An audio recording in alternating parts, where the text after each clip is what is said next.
Hi all.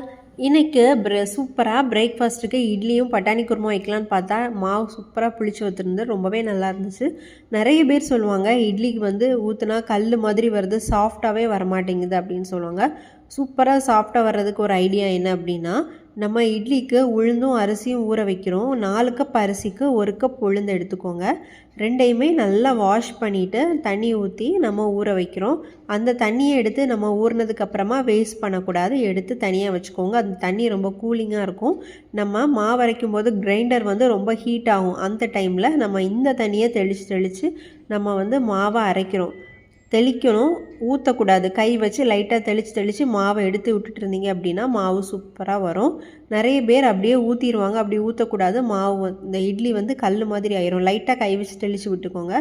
Idli தட்டில் இட்லி ஒட்டாமல் வரணும் அப்படின்னா லைட்டாக எண்ணெய் தடவிக்கோங்க. அப்படி இல்லைன்னா இட்லி தட்டுக்க வெந்ததுக்கு அப்புறமா இட்லி தட்டுக்கு பின்னாடி லைட்டாக தண்ணி தெளிச்சுட்டு இட்லி எடுத்திங்கன்னா இட்லியும் ஒட்டாமல் வரும். இதுதான் சூப்பரான டிப்ஸ். நான் சாப்பிட போகிறேன்.